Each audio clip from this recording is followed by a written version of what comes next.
club de Beauport existe depuis 1970. C'est un club qui a toujours fait ses preuves, surtout au niveau féminin. Il y a eu beaucoup de monde qui sont passés avant, qui ont fait de Beauport ce que Beauport est devenu par la suite. Parce que quand on parle du soccer féminin, c'est 45% des memberships, ce sont des filles qui jouent au club. Moi j'étais engagé en 2006, donc juste 2 ans avant la première réforme majeure du foot québécois, donc, qui a été initiée par Soccer Québec. Et donc à ce moment-là, c'était le premier projet de reconnaissance de club, la première structure de club avec un DT à temps plein, une DG à temps plein, etc. Et puis après, bon, comme tu sais, il y a eu la deuxième réforme de 2020, cette fois-ci initiée par Soccer Canada. Donc je suis là depuis 2006. Alors, je me rappelle à l'époque, là, on avait l'équipe, le Select de Québec, qui était une équipe universitaire qui faisait juste des matchs. On est monté en deuxième division, première division du 3. Et on a été accueillis à Beauport parce qu'il fallait absolument être affilié à un club. Et on avait offert la franchise à tous les clubs de la région. C'est Beauport qui a levé la main. Parce que Beauport a toujours été un club visionnaire par ses dirigeants, par ses différents présidents.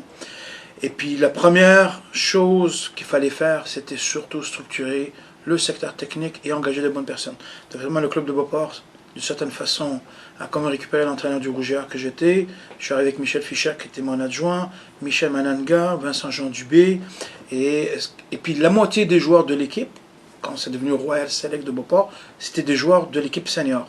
Donc ça m'a permis de gagner énormément de temps en impliquant les joueurs seniors dans la structure technique, en les faisant coacher différentes équipes de jeunes. Et ça a commencé comme ça. En 2006, on avait juste une équipe 3, c'est vrai, et en 2020, on a eu 11 équipes 3, nous sommes devenus le plus gros club 3. Les succès du club reposent d'abord de 3 éléments. Le premier, moi je pense que c'était la qualité des entraîneurs. Les entraîneurs qu'on a ont fait un excellent travail au cours des années, puis ils ont été très stables jusqu'à l'arrivée de la pandémie. Donc pour moi, les entraîneurs, ce sont les pierres angulaires du club. Ici, à Beauport, les gens sont fiers. Même un entraîneur du local, tu vas le voir habillé en rouge. Donc il y a vraiment une fierté. Et ça fait longtemps qu'elle existe, très longtemps. L'autre élément, naturellement, c'est le conseil d'administration, année après année. Et puis sous le leadership de M. Guy Moras, honnêtement, on a un conseil d'administration, puis M. Racine, le trésorier, qui est là depuis très longtemps, qui écoute nos besoins en tant que technicien. Puis, ma complice de tous les jours, la directrice générale, Mme André Bolduc, la dame de fer, celle qui s'arrange pour que tout marche, et elle est exceptionnelle à ce niveau-là, tout le monde l'apprécie dans le club.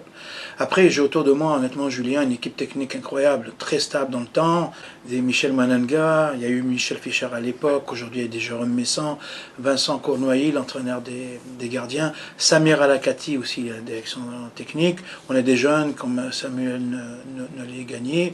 Tu sais, cette année, on a engagé, je pense qu'on est un des rares clubs, ou le seul, on a engagé un vidéaste performance, donc un analyste vidéo, performance, avec l'arrivée de la PLSQ, il fait des montages vidéo. On a engagé aussi Benoît Champagne, qui s'occupe de tout ce qui est réseaux sociaux, sites web, informations, etc. Donc, je ne suis pas seul là-dedans. Donc, c'est un travail d'équipe. Je pense qu'il y a des personnes clés qui sont passées dans l'histoire du club, qui ont fait une très grosse différence. Je pense à un Guillaume Couillard, très longtemps, puis il y a eu un DT dont j'oublie le nom, qui est très longtemps, qui a mis une structure en place. Je me rappelle Guillaume Couillard ou Marie-Pierre Bilodeau, et Yves Gosselin qui a coaché avec eux. Guillaume n'était pas DT à temps plein de Beauport, Marie-Pierre Bilodeau qui est sa conjointe, ancienne joueuse du Rougiard, ils ont beaucoup aidé à mettre en place cette structure féminine. Et puis je pense que la première joueuse internationale ou qui a fait l'équipe nationale canadienne, Marie-Claude Dion, a joué à Beauport, ce qui fait qu'elle a donné le ton en termes de modèle, elle a servi de modèle. Et depuis ce temps-là, de modèle en modèle, et puis le foot ou le soccer à Beauport, le soccer féminin s'est beaucoup développé. C'est drôle parce que dans notre politique, on dit pas, je dis jamais aux entraîneurs il faut gagner. Nous, ce qu'on fait, c'est qu'on essaie de créer les meilleures conditions pour que les entraîneurs aient envie de coacher Et le résultat, la victoire n'est qu'une conséquence. Ça a toujours été ça, ma philosophie comme directeur technique. Et c'est vrai qu'il y a 2 clubs qui ont gagné des médailles d'or au championnat canadien. Il y a Beauport, on en a une dizaine, même 11, 5 en argent, 5 or, 1 en bronze.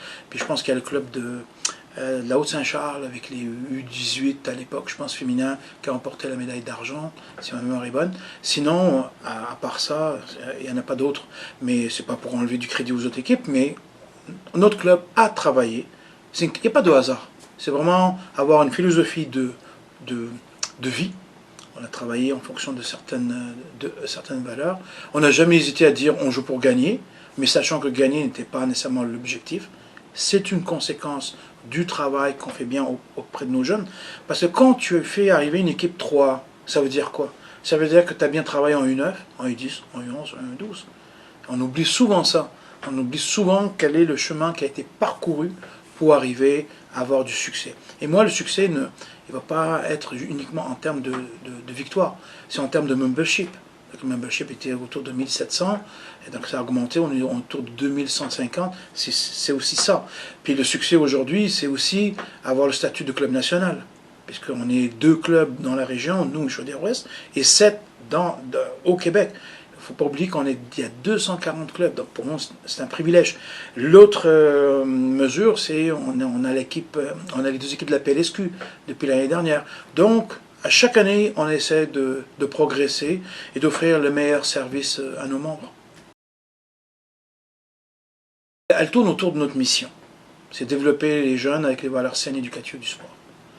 Et en termes de jeu, même si ça peut être difficile d'un entraîneur à l'autre en fonction des générations, nous ce qu'on veut, c'est avoir du jeu offensif, du jeu vers l'avant, des équipes très volontaires, etc., etc. Et je pense qu'avant même en arriver à Beauport, les équipes de Beauport avaient ce style-là. C'est-à-dire des équipes très agressives qui pressaient haut. Et puis c'était un peu ça. Puis après, bon, on a essayé aussi de mettre une planification technique de façon à apprendre à nos équipes à jouer au ballon. Et puis voilà, mais encore une fois, je peux avoir la meilleure philosophie, il faut avoir les meilleurs entraîneurs. Ce sont eux les pierres angulaires du développement de notre belle jeunesse. C'est ça le secret, les coachs. Mon job a complètement changé depuis l'arrivée du projet de reconnaissance de club. Pourquoi? Parce que si tu regardes un peu l'environnement, le projet de reconnaissance de club, l'arrivée de la CPL, la PLSQ, le fait qu'on ait une excellente équipe nationale masculine avec une génération dorée, l'arrivée de John Erdman, la possibilité que le Canada se qualifie pour la Coupe du Monde au Qatar et non pas attendre en 2026 puisqu'on nous organisons la Coupe du Monde. Le foot féminin, la médaille d'or aux Jeux Olympiques, ce qui me fait dire c'est que nous sommes dans peut-être les plus belles années du soccer. Il ne faut pas se rater. Donc tout ça fait que mon job maintenant a un sens. Beaucoup plus de sens qu'il y a quelques années. Exemple, la vision que je vends, un jeune commence à jouer au soccer dans notre club, 5 ans, grandit, il est dans un club national, il fait la PLGQ. Ensuite, nous avons 2 bonnes équipes, 2 bons collèges au niveau 3 dans la région, Cégep Sainte-Foy, Cégep Garneau. On a l'équipe universitaire, on a la PLSQ, sachant que le 3 va disparaître tranquillement. Et après, la boucle qui viendra boucler tout ça, ce serait une équipe CPL dans la région de Québec. Donc, depuis que tout ça s'est mis en branle, moi je me dis maintenant, mon job, oui, c'est développer les jeunes avec les valeurs saines éducatives du sport, mais si on était capable d'ici 10 ans, on se reparlera dans 10 ans, si on pouvait développer des athlètes pour les amener au plus haut niveau, et pourquoi pas des joueurs de Beauport qui perdent son équipe nationale et qui deviennent professionnels. Parce qu'il y en a qui rêvent, puis c'est notre devoir de les faire rêver. Sinon, le plus important, c'est d'en faire de bonnes personnes, de bons citoyens. Oui, oui, oui. Tout de suite en partant, quand on a vu les sélections qu'il y avait du national et provincial, tout de suite on est allé vers le national. Ben, je pense qu'on avait déjà la structure avec les équipes 3. Étant donné qu'on avait 11 équipes 3 dans la province, pour nous c'était normal de faire une demande au niveau national. Avec Samir qui était qui travaillent depuis longtemps au club, on était prêts pour ça. Je pense que les jeunes sont habitués à travailler. On a longtemps eu des joueurs qui, avant que la reconnaissance de club de 2006, on a eu beaucoup de joueurs au Dynamo à l'époque qui jouaient provincial. Ça fait partie, je vous dirais, ça fait partie de l'ADN des joueurs de Beauport. Les gens sont habitués de faire de la compétition. Oui, on a des jeunes qui jouent local comme dans tous les clubs, puis on travaille fort pour s'occuper d'eux autres aussi, mais c'était plus normal pour le club parce que les jeunes sont habitués de faire de la compétition. On est habitué d'aller à des tournois à Montréal, on est habitué de se déplacer pour aller partout dans la province pour faire des tournois, donc pour nous c'était normal.